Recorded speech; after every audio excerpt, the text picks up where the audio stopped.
Wah, Randi, ini besar banget. Lihatnya saja, ibu sudah merinding.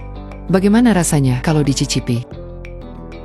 Awalnya cuma antar jemput, tapi lama-lama jadi sarapan bareng tiap pagi, nonton film Jepang bareng, dan jalan-jalan bersama setiap malam minggu. Siapa sangka, ibu lurah yang berstatus janda kaya bisa jatuh hati pada tetangganya sendiri, seorang tukang ojek yang ternyata masih mempunyai istri. Ini bukan sekadar cerita cinta dan keputusan yang mengguncang hidup suami orang. Jangan di-skip ya, karena akhir ceritanya bikin merinding. Sebelum lanjut ke dalam ceritanya, seperti biasa, absen dulu di komentar ya. Dari daerah mana kamu berasal? Dan jam berapa kamu nonton video ini? Oke, kita langsung saja mulai ke cerita lengkapnya.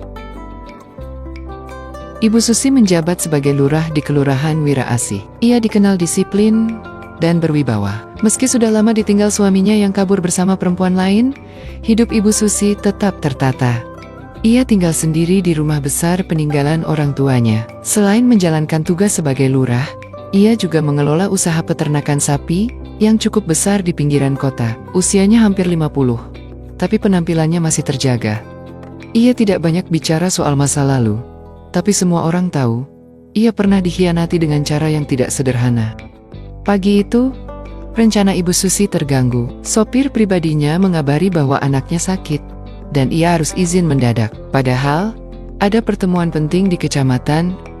Jam sudah menunjukkan pukul 7:15. Jalanan pagi hari tidak bisa diprediksi, dan ia tidak ingin terlambat. Setelah berpikir sejenak, ia membuka aplikasi di ponselnya dan memesan ojek online. Beberapa menit kemudian, suara motor berhenti di depan rumahnya. Ia keluar, dan sedikit terkejut ketika melihat siapa yang datang. Randi, tetangganya sendiri, lelaki berusia 30-an, tinggal 2 rumah dari tempatnya. Selama ini mereka hanya saling sapa singkat kalau bertemu di depan rumah. Tidak pernah ada obrolan lebih dari 2 kalimat. Bu Susi ya? Randi membuka helm dan tersenyum canggung. Saya nggak nyangka, ibu yang order. Ibu Susi mengangguk, sedikit tersenyum. Iya, mendadak butuh ojek. Tanpa banyak bicara, ia menerima helm yang diberikan Randi, lalu naik ke jok belakang. Mereka mulai melaju perlahan keluar dari kompleks perumahan. Di jalan, suasana awalnya diam, tapi Randi mulai membuka percakapan ringan. Biasanya ibu diantar sopir ya? Saya sering lihat mobilnya. Iya, tapi hari ini dia izin. Randi mengangguk. Iya, kadang memang situasi nggak bisa ditebak. Obrolan mereka berlanjut. Topiknya biasa saja, tentang macet, tentang jalanan rusak, dan tentang cuaca yang makin sulit diprediksi. Tapi cara Randi berbicara terasa berbeda. Tidak dibuat-buat, tidak berusaha mengesankan. Ia menyampaikan pendapat dengan cara sederhana, tapi jelas. Sesekali menyelipkan humor kecil yang tidak berlebihan. Ibu Susi mendengarkan. Ia membalas dengan singkat, tapi dalam hatinya merasa nyaman. Bukan karena isi percakapannya, tapi karena suasananya. Randi tidak membuatnya merasa dihakimi, tidak juga membuatnya merasa seperti perempuan yang harus dipuji atau dikasihani. Itu jarang ia temui dari laki-laki yang pernah mencoba mendekatinya. Beberapa kali, Randi menyebut tentang anaknya yang sedang sakit flu ringan, dan istrinya yang akhir-akhir ini sering pulang larut. Ia bercerita tanpa nada mengeluh, lebih seperti orang yang ingin didengar, tanpa mengharapkan solusi. Perjalanan tidak terasa. Mereka tiba di kantor kelurahan setelah hampir 20 menit. Ibu Susi turun dari motor. Ia membuka tas dan mengambil sejumlah uang tunai. Jumlahnya lebih dari tarif yang tertera di aplikasi. Ia menyodorkannya tanpa banyak basa-basi. Ini, ambil saja, tambahan dari saya. Randi melihatnya sebentar. Wah, Bu, ini kebanyakan. Anggap saja bentuk terima kasih karena udah jemput cepat. Randi masih tampak ragu, tapi akhirnya menerima. Terima kasih banyak, Bu. Hati-hati di kantor. Ibu Susi hanya mengangguk. Randi melaju pergi. Ia berdiri sebentar di depan kantor. Tidak tahu kenapa, tapi suasana hati pagi itu terasa agak berbeda. Bukan karena perjalanannya nyaman, tapi karena ada rasa yang muncul, rasa ingin mengenal lebih jauh, meski belum tentu kemana arahnya. Dalam hati, Ibu Susi berharap jika lain kali ia pesan ojek lagi, Randi yang akan datang menjemput. 3 hari setelah pertemuan pertama, Ibu Susi kembali butuh tumpangan. Mobil dinas sedang diservis, dan sopirnya belum kembali bekerja. Ia membuka aplikasi ojek online dan memesan seperti sebelumnya. Beberapa menit kemudian, notifikasi muncul. Nama pengemudi, Randi. Entah mengapa, ada rasa lega dalam dirinya. Bukan hanya karena ia kenal, tapi karena ia merasa nyaman di pertemuan sebelumnya. Saat motor Randi berhenti di depan gerbang rumah, ia menyambut dengan senyum yang lebih lepas. "Wah, dapat penumpang istimewa lagi saya, Bu," kata Randi sambil turun dari motor. Ibu Susi tersenyum. "Mungkin sudah jodohnya kamu yang jemput saya." Randi tertawa kecil. Tidak ada kecanggungan seperti sebelumnya. Mereka berbincang sepanjang jalan, seperti dua orang yang sudah lama saling kenal. Obrolan kali ini lebih luas, tentang pekerjaan, keluarga, dan sedikit tentang masa lalu. Sejak hari itu, komunikasi mereka tidak berhenti.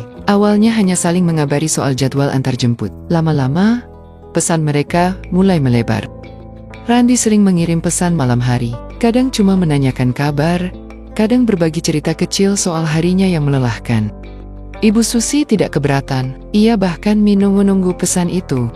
Randi mulai lebih terbuka. Ia bercerita bahwa hubungannya dengan sang istri sudah lama dingin. Mereka tinggal serumah, tapi jarang bicara. Katanya, istrinya sibuk kerja, pulang malam, dan tidak lagi tertarik mengurus rumah. Sudah hampir setahun pisah ranjang. Ia bertahan hanya karena anak mereka yang masih kecil. Ibu Susi mendengarkan semua itu tanpa menghakimi. Ia tidak menanggapi panjang, hanya memberi tanggapan seperlunya. Tapi dari caranya membalas, terasa bahwa ia peduli. Ia mulai sesekali mengirim makanan ke rumah Randi lewat asistennya. Kadang juga menitipkan camilan atau masakan sendiri dengan alasan lebih baik dimakan daripada dibuang. Suatu sore, hujan turun deras. Ibu Susi baru selesai dinas dan tidak membawa payung. Ia kembali pesan ojek, dan sekali lagi yang datang Randi. Saat sampai di rumahnya, hujan belum reda. Randi menunggu sebentar di depan pagar. "Masuk aja dulu, nunggu hujan reda di luar, bisa masuk angin," kata Ibu Susi dari depan pintu. Randi sempat ragu, tapi karena hujan deras dan tubuhnya sudah mulai basah, ia akhirnya masuk. Ia duduk di ruang tamu. Tidak banyak bicara. Ibu Susi menyiapkan teh hangat dan memberikan handuk kecil untuk mengeringkan rambutnya. Suasana tenang, tidak dibuat-buat, tidak juga terasa canggung. Setelah hari itu, semuanya jadi makin sering. Kadang sebelum Ibu Susi berangkat dinas, Randi sudah menunggu di depan rumah. Kadang mereka sarapan sebentar bersama sebelum berangkat. Saat pulang, kalau hujan, Randi akan diminta masuk dan minum teh dulu. Mereka mulai terbiasa menonton TV sebentar sebelum berpisah. Tak ada pernyataan, tak ada janji, tapi kedekatan itu tumbuh diam-diam. Ibu Susi tahu. Ia mulai menaruh perhatian. Ia juga tahu bahwa posisinya rumit, seorang perempuan yang ditinggal suami, sekarang mulai dekat dengan pria yang masih berstatus suami orang. Tapi di sisi lain, ia juga melihat kenyataan bahwa Randi tidak sedang bahagia di rumahnya, bahwa lelaki itu tidak datang meminta cinta, tapi perlahan menunjukkan bahwa dirinya butuh seseorang untuk sekadar mendengar. Dan tanpa sadar, Ibu Susi sudah menjadi tempat itu. Pagi-pagi, sebelum matahari sepenuhnya naik, motor Randi sudah terparkir di depan rumah Ibu Susi. Ia duduk di teras, kadang sambil menyeruput kopi yang disediakan pembantu rumah tangga. Sudah menjadi rutinitas, tidak ada yang memintanya datang sepagi itu, tapi Ibu Susi tidak pernah menolak kehadirannya. Malah, sudah mulai merasa ada yang kurang kalau pagi tidak dimulai dengan obrolan ringan bersama Randi. Kadang Ibu Susi meminta bantuannya untuk mengangkat galon, memindahkan pot tanaman, atau mengecek kerusakan kecil di garasi. Randi selalu bersedia, tidak pernah mengeluh. Ia paham batas, tidak pernah bertingkah berlebihan. Tapi kehadirannya membuat suasana rumah yang biasanya sepi jadi terasa hidup. Setelah urusan kecil di rumah selesai, mereka biasanya sarapan bersama di ruang makan. Menunya sederhana, nasi goreng, roti panggang, atau sekadar bubur instan. Tapi momen itu jadi hal yang dinanti. Obrolan mereka makin dalam, tidak lagi soal cuaca atau pekerjaan.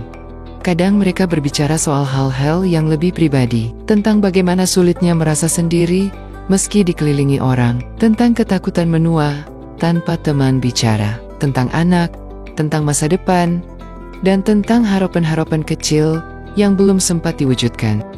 Sore harinya, saat Ibu Susi pulang, Randi akan datang menjemput. Setelah tiba di rumah, ia tidak langsung pulang. Kadang diminta mampir dulu untuk minum teh. Kadang tanpa diminta pun, ia duduk sebentar, menonton televisi sambil menunggu hujan reda, atau hanya melepas lelah. Ibu Susi tidak pernah keberatan. Mereka mulai terbiasa menonton drama Jepang bersama. Awalnya hanya kebetulan, tapi lama-lama jadi rutinitas. Di sofa panjang ruang tengah, mereka duduk tanpa banyak bicara, menonton dalam diam. Tapi diam itu bukan karena kaku, melainkan karena keduanya tahu, tidak semua keintiman harus lewat kata. Hari berganti, kebiasaan itu mengakar. Randi jadi bagian dari ritme harian Ibu Susi. Tidak ada pernyataan, tidak ada janji, tapi semua terasa cukup. Seperti dua orang yang tahu bahwa hubungan mereka sedang bergerak ke arah yang lebih dalam, walau tanpa label.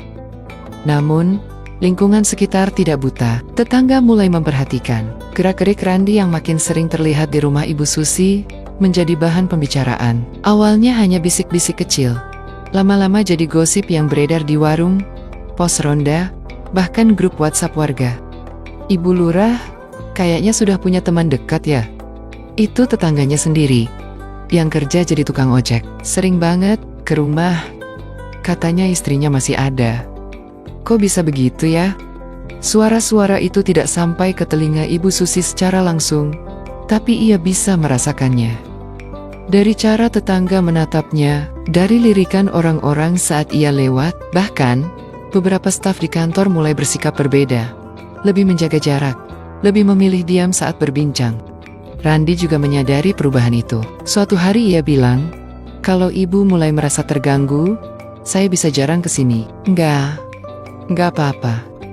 Tapi Ibu Susi hanya menjawab singkat, "Kalau saya terganggu, saya sudah bilang dari awal." Kalimat itu cukup bagi Randi untuk tetap datang.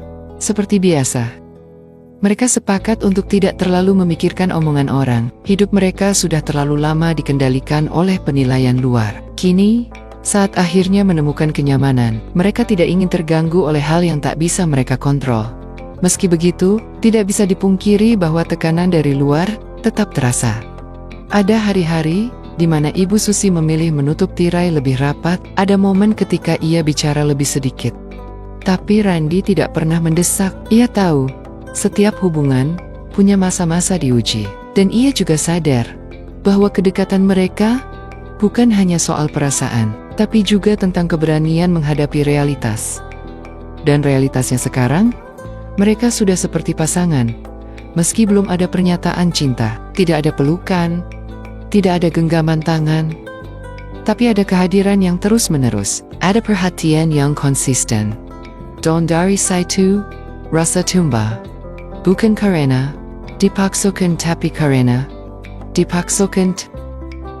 Seiring waktu, desas-desus soal kedekatan Ibu Susi dan Randi semakin meluas. Dari yang awalnya hanya bisik-bisik di warung dan depan rumah, kini sudah sampai ke kantor kelurahan tempat Ibu Susi bekerja.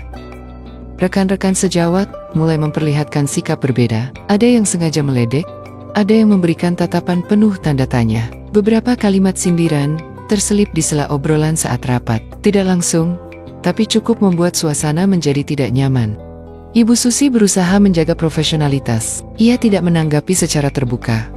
Namun, tekanan itu bukan hanya dari luar, dari dalam hatinya sendiri juga mulai bergolak. Di sisi lain, Randi, yang kini sudah sering berada di rumah Ibu Susi, merasakan beban berat. Ia tahu, secara hukum dan moral, ia masih terikat dengan istrinya. Belum ada perceraian, dan anaknya masih kecil, butuh kehadirannya. Setiap kali ia mengingat keluarga kecilnya, rasa bersalah itu datang menghantui. Namun, kenyataan di depan matanya berbeda. Hubungan dengan istrinya sudah dingin. Komunikasi hampir putus. Anak mereka lebih banyak diasuh oleh neneknya. Sedangkan hatinya, entah bagaimana, semakin nyaman dekat dengan Ibu Susi. Kehadiran Ibu Susi memberinya ketenangan yang selama ini hilang. Randy sering termenung, terjebak dalam dilema. Ia ingin bertanggung jawab pada anak dan istrinya, tapi ia juga ingin mengikuti perasaan yang tumbuh. Suatu malam, ia menulis pesan panjang kepada Ibu Susi. Isinya curahan hati tentang kebingungan dan rasa bersalahnya. Ibu Susi membaca dengan saksama. Dia mengerti, meski ini juga tidak mudah baginya, ia memilih tetap memberi ruang bagi Randy. Karena baginya, hubungan mereka bukan sekadar soal perasaan, tapi juga pilihan hidup. Tekanan dari luar, desakan sosial, dan konflik batin yang tak kunjung reda, mulai menggerus ketenangan yang selama ini mereka rasakan. Namun, keduanya sadar, jalan yang mereka tempuh tidak bisa mudah dihentikan. Mereka memilih diam, mencoba memahami satu sama lain, dan perlahan mencari cara agar semuanya bisa berjalan tanpa menimbulkan luka lebih dalam. Tekanan dari lingkungan dan rekan kerja semakin tak tertahankan. Bisik-bisik yang dulu samar, kini berubah menjadi suara keras yang sulit diabaikan. Ibu Susi, yang selama ini mencoba kuat, mulai merasa lelah. Ia tahu, hubungan yang terjalin dengan Randy tidak bisa terus berjalan dalam ketidakpastian. Tekanan yang datang bukan hanya dari luar, tapi juga dari dalam dirinya sendiri. Ia butuh kepastian, bukan hanya untuk dirinya, tapi juga untuk Randy. Suatu sore, setelah pulang kerja, Ibu Susi mengajak Randy duduk di ruang tamu rumahnya. Wajahnya serius, suara pelan, tapi tegas. Kita sudah terlalu jauh, Randy. Aku tidak mau terus-terusan begini. Aku butuh kepastian. Kalau memang kamu serius, katakan sekarang. Aku ingin menikahimu. Kata-kata itu membuat Randy terdiam, bimbang menyelimuti pikirannya. Di satu sisi, ia tahu bahwa pernikahan itu adalah pengakuan resmi yang akan mengubah hidupnya. Di sisi lain, ia masih terikat dengan pernikahan lama. Ia belum menyelesaikan itu semua. Ia pulang malam itu dengan hati penuh gejolak, memikirkan keluarganya, anak kecil yang masih membutuhkan perhatian seorang ayah. Namun di saat yang sama, bayangan Ibu Susi dan kebahagiaan yang selama ini ia rasakan muncul, tak bisa dihindari. Malam-malam berikutnya dipenuhi dengan pergulatan batin. Ia berbicara dengan istrinya, mencoba membicarakan masa depan mereka. Perbincangan itu tidak mudah, penuh ketegangan dan air mata. Akhirnya, Randy membuat keputusan yang berat. Ia akan mengajukan cerai. Keputusan itu bukan tanpa alasan. Hatinya sudah mantap memilih jalan yang lebih baik, meski harus menghadapi risiko dan konsekuensi. Ia ingin memulai hidup baru bersama Ibu Susi, wanita yang telah memberinya harapan dan kenyamanan. Saat Randy memberitahu Ibu Susi tentang niatnya itu, ada rasa lega yang sulit diungkapkan. Namun di balik itu, juga ada rasa takut. Takut pada masa depan yang belum pasti. Takut pada penghakiman orang lain. Tapi yang terpenting adalah, ia tidak ingin kehilangan. Setelah keputusan besar itu, Randy memilih berhenti dari pekerjaan sebagai pengemudi ojek online. Ia kini resmi menjadi suami Ibu Susi, lurah yang dikenal kaya dan berpengaruh di wilayahnya. Perubahan status ini membawa angin baru dalam hidup mereka.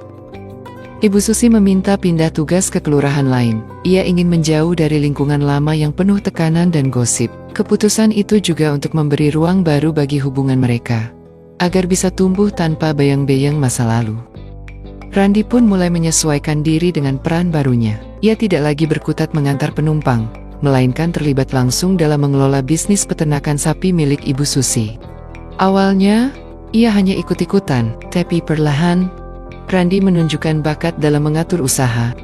Dalam beberapa bulan, usaha peternakan itu mulai berkembang pesat. Randy berhasil meningkatkan produktivitas dan efisiensi. Mereka berdua bekerja sama, saling melengkapi, membangun masa depan yang lebih stabil dan cerah. Namun, di balik kebahagiaan baru itu, ada sisi lain yang tak mudah. Anak Randy dari pernikahan sebelumnya merasakan luka yang dalam. Perceraian orang tua meninggalkan dampak emosional yang sulit diobati. Jarak antara Randy dan anaknya terasa semakin jauh, Randy berusaha memenuhi kewajiban dengan mengirimkan uang bulanan sebagai bentuk tanggung jawab. Tapi ia tahu, hal itu tidak cukup menggantikan kehadirannya secara langsung. Kadang, rasa bersalah menyelimuti hari-harinya. Ibu Susi memahami hal ini. Ia tidak pernah memaksa Randy untuk melupakan masa lalunya. Sebaliknya, ia berusaha menjadi pendukung dan penguat agar Randy bisa menjalani kedua perannya dengan baik. Mereka berdua sadar, kebahagiaan yang mereka raih bukan tanpa harga. Ada pengorbanan, ada luka, dan ada tantangan yang harus dihadapi bersama. Tapi mereka memilih melangkah maju dengan harapan masa depan yang lebih baik untuk diri mereka dan keluarga yang baru mereka bentuk. Waktu terus berjalan, membawa perubahan yang nyata bagi kehidupan Randy dan Ibu Susi. Setelah melewati banyak ujian dan dilema, mereka kini memiliki buah hati sendiri. Kehadiran anak itu semakin menguatkan ikatan mereka, menjadikan keluarga kecil mereka lengkap dan penuh cinta. Kehidupan mereka terasa lebih mapan. Bisnis peternakan sapi yang dulu hanya usaha kecil, kini berkembang pesat. Berkat kerja keras dan kecerdikan Randy, Ibu Susi yang sebelumnya penuh tekanan, kini bisa menjalani hari-harinya dengan lebih tenang dan bahagia. Mereka terlihat harmonis. Kebersamaan mereka dalam suka dan duka membuat hubungan ini menjadi sumber kekuatan. Ibu Susi merasa akhirnya menemukan cinta sejati. Sesuatu yang selama ini ia cari setelah pengalaman pahit di masa lalu. Namun, di balik semua kebahagiaan itu, ada sesuatu yang tak pernah bisa dilupakan. Ada cerita lain yang tersimpan dalam diam. Narator mengingatkan kita bahwa dalam setiap kisah cinta yang kita pilih, seringkali ada hati lain yang ikut terluka tanpa disengaja. Anak Randy, yang harus menerima kenyataan pahit dari perceraian orang tua, dan kehilangan sosok ayah secara penuh, adalah gambaran nyata dari harga yang harus dibayar. Cinta yang membahagiakan bagi sebagian, bisa berarti kehilangan dan kesepian bagi yang lain. Cerita mereka mengajarkan kita tentang kompleksitas cinta dan pilihan hidup, bahwa setiap keputusan membawa konsekuensi, dan kadang kebahagiaan datang dengan beyang-beyang kesedihan. Meski demikian, hidup terus berjalan. Randy dan Ibu Susi memilih melangkah maju, membangun masa depan dengan penuh harapan. Mereka sadar, tak ada cinta yang sempurna, tapi dengan kesungguhan dan pengertian, mereka bisa menemukan kebahagiaan yang nyata.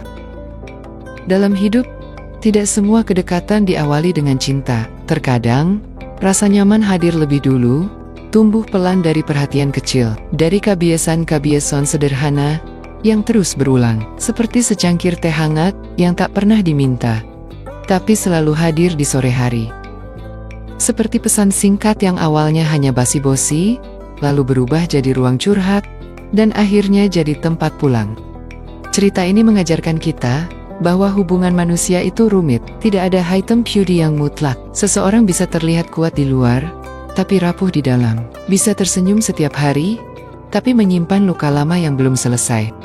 Ibu Susi, seorang lurah yang tampak berwibawa dan mandiri, ternyata juga bisa merindukan kehangatan sederhana, bukan dari kemewahan, tapi dari kehadiran. Randy, di sisi lain, adalah gambaran banyak laki-laki yang terjebak dalam pernikahan tanpa cinta, namun merasa bersalah untuk pergi karena masih ingin jadi ayah yang hadir bagi anaknya. Ia tidak merencanakan jatuh hati, tapi hidup mempertemukannya dengan seseorang yang membuatnya merasa dihargai kembali sebagai manusia.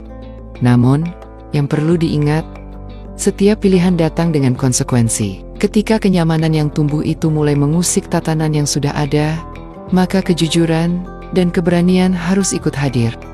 Karena tak ada hubungan yang bisa berjalan dengan baik jika dibangun di atas ketidakjelasan. Jangan remehkan perasaan yang tumbuh dalam diam, tapi jangan juga terburu-buru mengubahnya menjadi keputusan besar tanpa pertimbangan matang. Hidup bukan soal siapa yang datang lebih dulu, atau siapa yang memberi lebih banyak, tapi siapa yang benar-benar hadir dan bertanggung jawab ketika segalanya diuji. Pada akhirnya, kisah ini bukan hanya soal cinta yang datang dari arah tak terduga, tapi juga tentang keberanian menghadapi gosip, tentang memilih bahagia meski harus meninggalkan masa lalu, dan tentang menerima bahwa setiap keputusan akan membawa kehilangan di satu sisi dan harapan di sisi lain. Terima kasih telah menyimak cerita hari ini di Cerita Renal. Kalau kamu merasa cerita ini menyentuh atau membuatmu merenung, jangan lupa untuk like, komen, dan subscribe, supaya kamu nggak ketinggalan cerita-cerita menarik berikutnya. Sampai jumpa di episode selanjutnya, karena setiap hati selalu punya kisah yang layak didengar.